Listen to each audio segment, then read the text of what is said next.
Oi, boa tarde.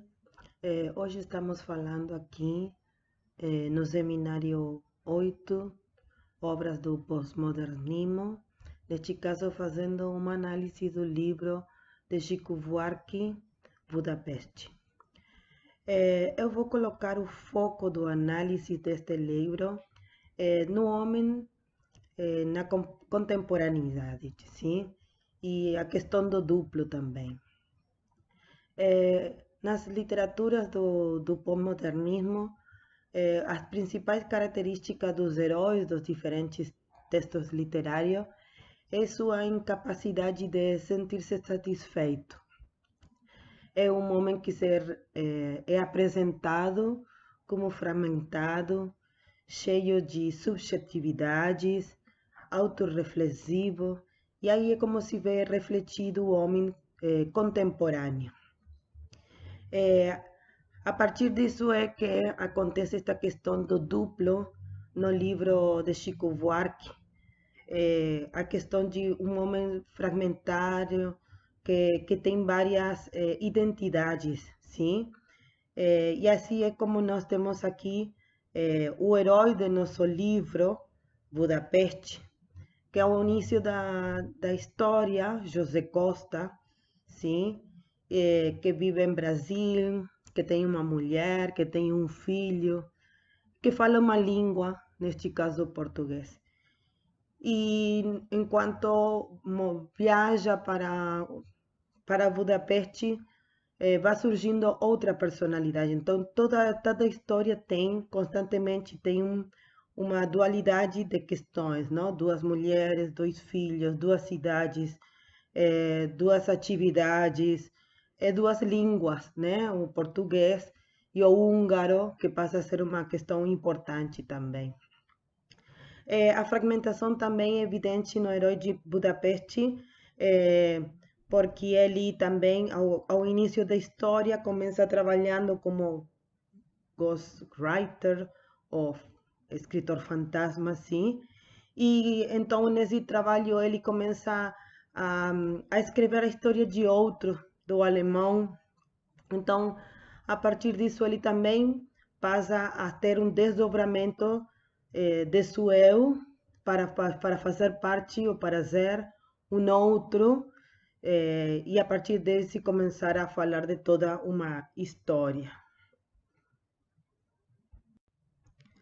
É assim que nós podemos ver também ao longo de toda esta história, que não é uma história linear, sino que tem isto de que vai e volta do passado ao presente constantemente, sim? É, podemos ver na personagem, no protagonista, uma crise de identidade e de uma sensação de não sentir-se que pertence a algum lugar. Quando ele está no Brasil, ele sente saudades de Budapeste. E quando está em Budapeste, sente saudade de tudo que tem que ver com o Brasil. Então, todo o tempo está essa questão da dualidade da personagem, sim?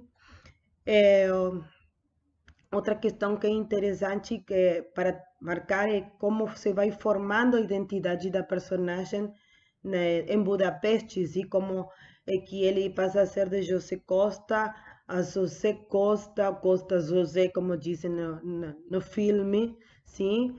Então ele vai construindo essa identidade através de diferentes elementos externos que tem no filme, no contexto, assim como é a língua, por exemplo, que tem grande destaque no desenvolvimento do livro, sim? Este personagem, José Costa, também gosta desta situação que ele tem enquanto sua função de escritor fantasma, de ser de incógnito, de não ser conhecido. É, ao final, quando ele termina de escrever toda a história do ginógrafo, é que ele se descobre como que ele mesmo é que esse personagem da história, não? Como que ao começo não gosta de ser conhecido, queria ser oculto, mas ao final, né, ao momento de ter sucesso e tudo isso, ele vai encontrando-se de volta, assim. Então, acho que uma das questões mais importantes do livro é esta questão do duplo, da identidade, também ele se sentia como deslocado, dizia, não, que não pertencia a nenhum lugar, quando ele está, há uma parte do texto, eu vou ler, que diz, depois de uma noite a falar a minha língua e a sonhar que Krista falava português, me vi sem embocadura para húngaro, feito músico soprando um instrumento falso, sim? Então, ele sofria essa questão de não sentir-se cômodo em qualquer dos lugares onde ele estava quando viajava, sim? E o duplo das duas mulheres, dois filhos, duas atividades, duas línguas, dois nomes, tudo isso também acho que é o mais importante desta obra.